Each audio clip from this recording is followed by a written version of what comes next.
Good morning.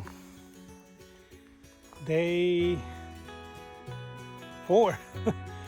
I did about 15 miles yesterday to get here to the Powerline campsite.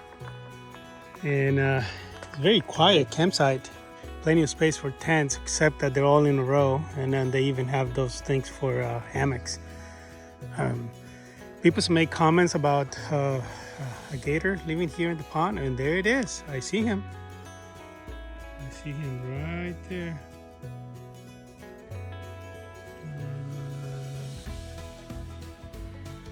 It's right there.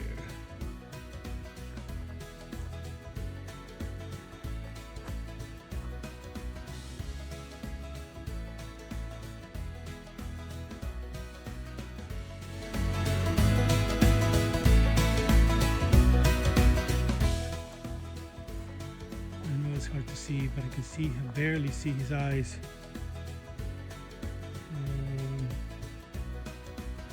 Yeah, he went under now.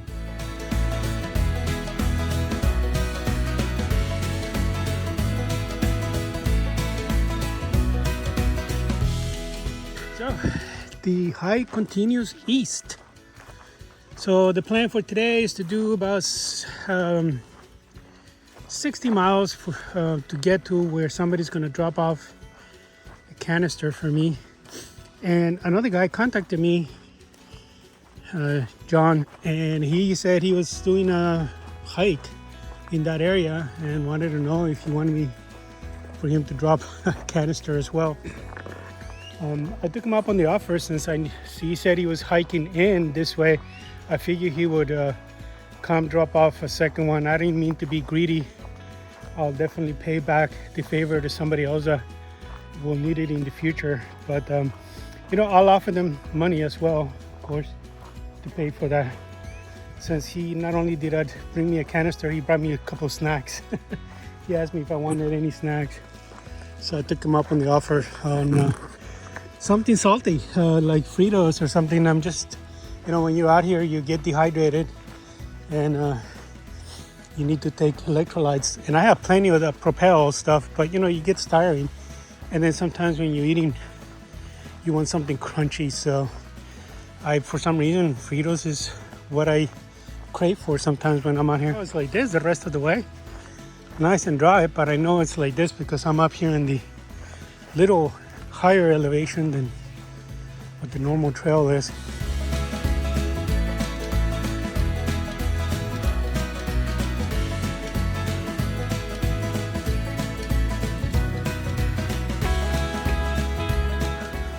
Crossing power lines.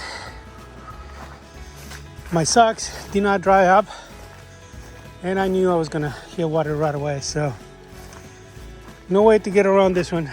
Might as well get wet.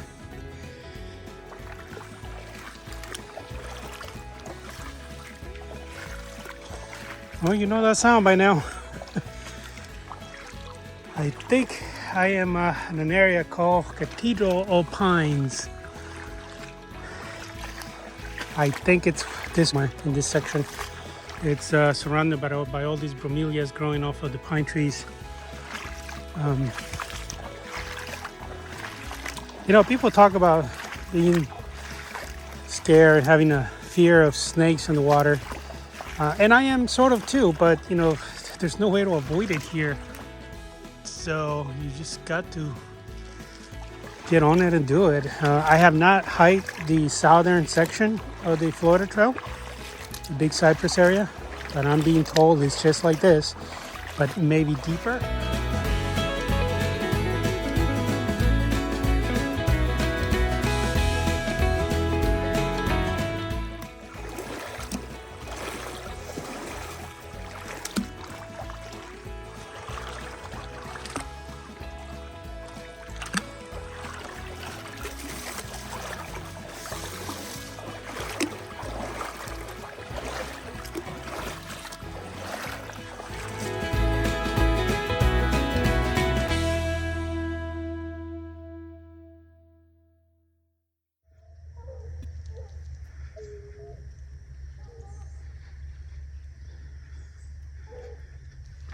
I think I might have an issue. I hope not. But I hear dogs. I think it's hunting dogs. Hunters out here. I do hear a buggy, like a car out here, so I think they're riding on the buggy. We'll see.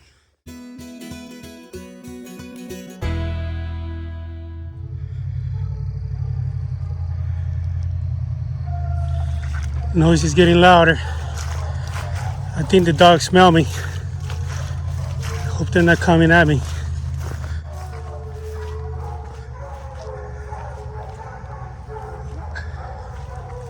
I'm not sure if to run this way or to stay here so they can see me.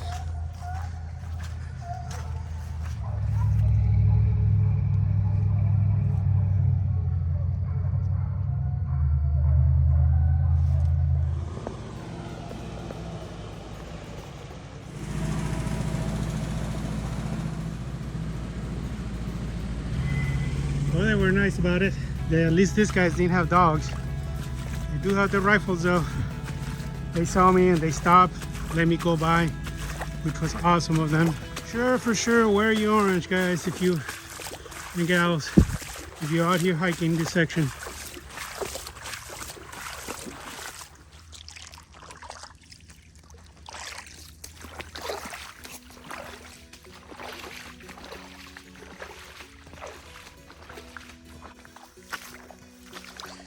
So the reason why you saw me walk on this side versus the middle is because of the mud. This is very soft and sticky mud, so when I step on it, it wants to hold on to my shoes. Look at all the buggy roads for hunters that come out here. See, like on this old road here, it's steep. It almost comes to my knees. And there were other roads back there that were the same. But I was saying I can't prepare for it. I mean, I knew this was here. So the last time I was doing the floater trail and wading through water like this, my feet were blistered. And on both of them, both feet. And I had different shoes then. And I only had one pair of socks, darn tough. Today I have new shoes, different shoes, and I have sock liners in Gingi's, you know, the toe socks, as well as a pair of darn tough on top of that.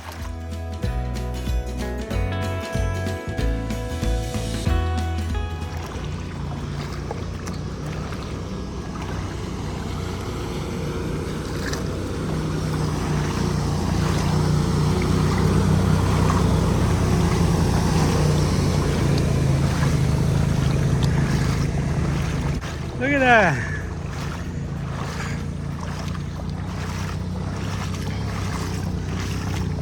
Makes it seem like a river.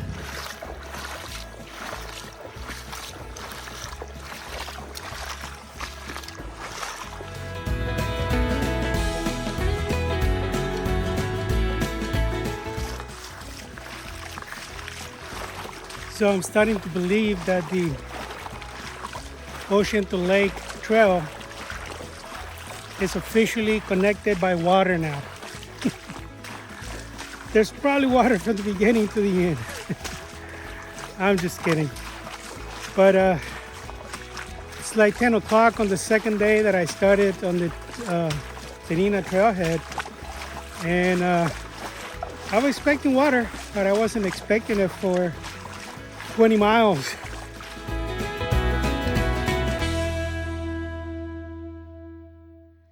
Well, that was confusing. I came out of, I think, right on that spot there. I was coming this way, and I saw this mark here. So I just came straight, but then I saw this mark. So I figured I needed to go that way. But no, the actual trail goes from there around this pond. It's not a pond, by the way. It's a road, but it's so deep. It's got to be waist deep in there. I came on this side and it was up to my knee on the edge. So it's got to be waist deep or chest right out in the middle. But anyway, you're supposed to go that way around it and then come this way. That makes no sense. Maybe there was no way to cross over here before, but I think they need to reroute this way. I almost went back that way. Anyway, the trail goes this way. Here's the other mark. So I'm walking down this Corbett Wildlife Management area, and it stinks. Something rotten out here, like something was dead. And sure enough, I look over, and there's a big dead gator. Well, the dry spot after the Gopher Total campsite only lasted for 0.2 of a mile. I'm back to the water. But check this out. This is a great spot for a hunting stand. There it is. Good thing there's nobody hunting on it. After miles and miles of 6.29 miles to be exact, of wading through water for about 90% of it, maybe 95% of it. First bridge I come across. And this one is definitely needed because that creek or this canal is probably chest or more deep. So far, I'd see 10 miles, and I will say at least 10 miles from yesterday and 5.5 today that I've done have been underwater. You know, the rains did a number on this trail last week, or was it Friday, I believe? Friday and Saturday, they had non-stop rain. So I'm hoping it's that. So this is called the Wet Prairie. I guess it's living up to its name. It sure is wet. Shin deep. It's beautiful though. Very nice area.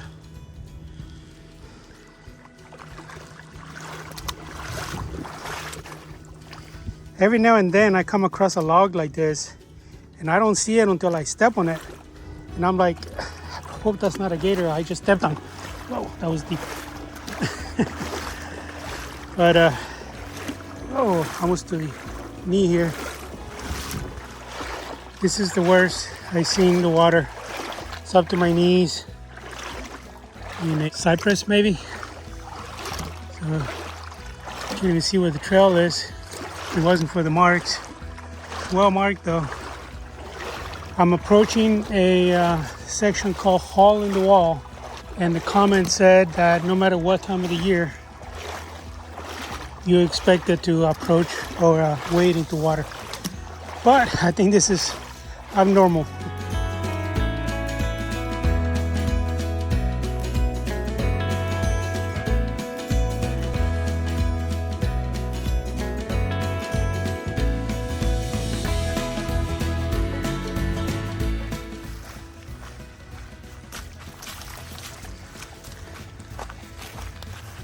So the dry sections are more often now. I haven't recorded for the last 2 or 3 hours. It's been a very, very slow going today because of the water being all over the trail. Mile marker 26.4, I believe, Eyeglass Pond. I thought this was the one that I was supposed to go around, but it's not. I gotta aim on this one for the orange blaze right there, right through the middle of the pond. All right, well, here we go.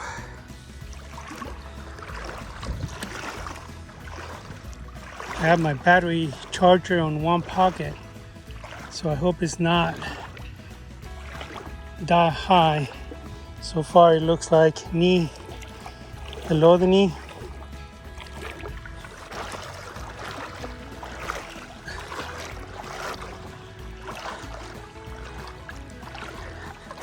Whoa, a little higher than the knee now. Okay, I'm gonna put the phone away.